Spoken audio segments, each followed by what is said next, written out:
In this video, I'm answering the biggest question in markets. Should you buy the dip or wait for strength? I'm going to break down exactly my approach, the positives and negatives to both approaches to doing it. So remember, this is according to my own research. This is based on my investing journey. This is not financial advice. If you do want to keep up to date with markets, I do have a free newsletter. Link to that will be in the description. Time horizon is the first thing you want to be asking yourself, and that is the question you've really got to be thinking of. A 10-year investor is different to a 6-month investor. So first of all, ask, okay, cool, I'm going to buy this asset. What is my time horizon? What is my goal when I'm investing in this? Is it to hold it for 10 years until retirement? Is it just a short-term thing? You've really got to ask yourself that first, and that's going to give you a bit more clarity as before you actually do it. So buying BTC in 2022, the dip was painful for months, but it eventually worked out, and it still would be in profit, funny enough, after a 50% drop. The same dip, the same asset, completely different outcomes, right? So you could have bought for ever in 2022, would have turned out to be really well. You could have done the 6-month route. You could have bought maybe at the start of 2022, and you would have been in that pain, right? And your opportunity costs, which we'll get into later. So they're the things you've got to consider. Time horizon is really big, but what are your goals? So define your time horizon before you define your entry. That's essentially what you want to do. Opportunity cost. So I just spoke about this. So we had the Bitcoin example there, but as you can see here, we've got stocks in the lost decade, as it's called, in the 2000s.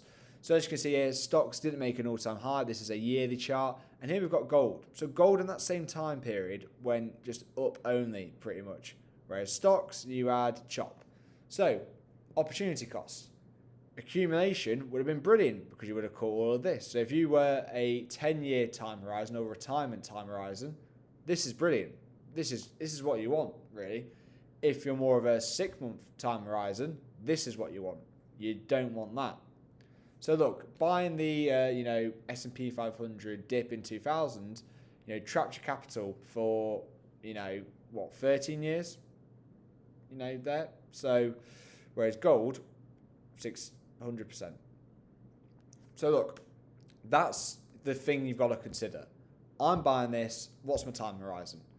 If you're retiring, great, and and here, there, more for the short term. And then look, again, retirement in this zone, and then you could say short term there.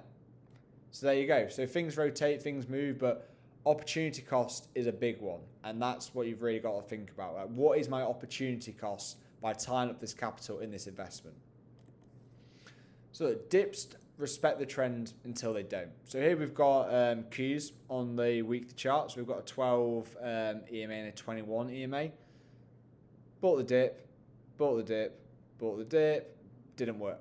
So if you bought it, I guess it didn't even reclaim, or even there reclaimed, bang, went under. So these are the things you've really got to consider. So each circle is a time where the EMAs were touched and it bounced higher, bounced higher, bounced higher, and you can see that stall in there. So the 2025 break went through the EMAs and just kept going. The context had changed. So when it comes to buying dips, you've got to be really kind of careful, and you've got to be really have a plan in mind, because that worked. What would you have done here? Would you have just held until it made a new high?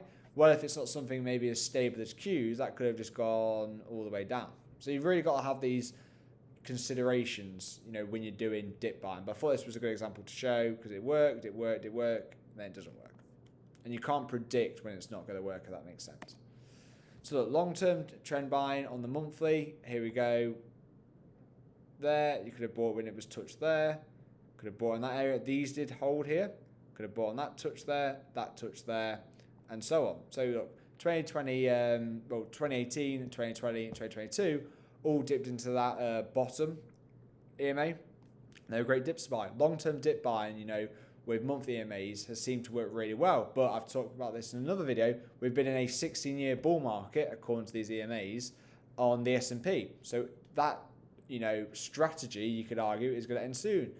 Almost ended there, but carried on, worked there, and it still worked there, and you could maybe touched it there. So, these work until they don't work. But as you can see here, again, on the monthly, zooming out, the S&P has been a great buy on that, 21 EMA, 20, whatever.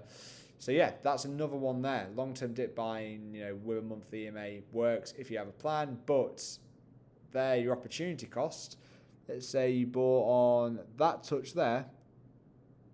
If you're a momentum guy, that's a lot of opportunity cost there. So definitely things to consider, but these are just a couple of examples in practice. Short-term dip buying without a plan is a fool's game. I spoke about this earlier. So a dip in what context? Like, you need to define what a dip looks like. Is it a asset you're fundamentally bullish on that's 20% from its highest? Okay, cool, I buy. That could be something you do. Without a defined condition for when a dip happens, you're just guessing. So you need to be able to almost explain it to a 5-year-old, and you need to be able to define that dip and what it is. So we spoke about this earlier, the dips can always get deeper.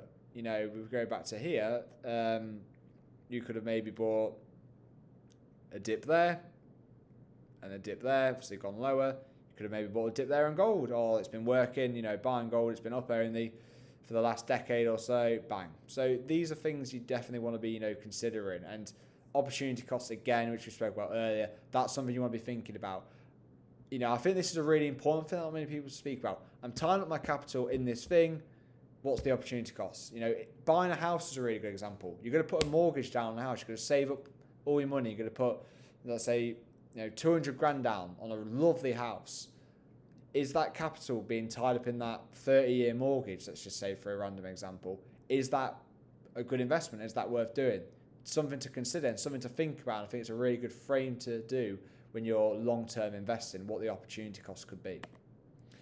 The answer is it depends on you, and you just need a plan. It does not matter which approach you choose as long as you have a plan. Without a plan, you're reacting, you're not investing. Long-term dip buying with monthly EMAs has worked consistently, on the S&P. That's a good example. You could do some other examples, but that's definitely a way you could do it. These also work on lower time frames. If you're more of a 1-hour guy or a 1-day guy, these do work until they don't work. The markets are fractal, right? The same things can happen. You don't want a pattern match, but the same things can happen. The time horizon and the chart structure together gives you the answer. So thinking of market structure on that higher time frame, thinking of a plan which works for you is just the best approach when it comes to buying the dip. The verdict: time horizon is everything. Define it before you define your entry. Dips respect the trend until they don't. You need to have conditions when it falls for you to buy, and you are happy if it doesn't work out. You just need a plan, define your entry, and define what a trade is to you that's going to be successful, right? And you need to define what a trade looks like when it goes wrong. You need to think of both sides of the coin all the time when you're doing this. You want to be taking what the market gives you. You don't want to be forcing things. You never want to be doing that. If you do want to keep up to date with markets and more of like an overview of what I'm talking about, I do have a free newsletter. Link to that will be in the description. I'll see you in the next one.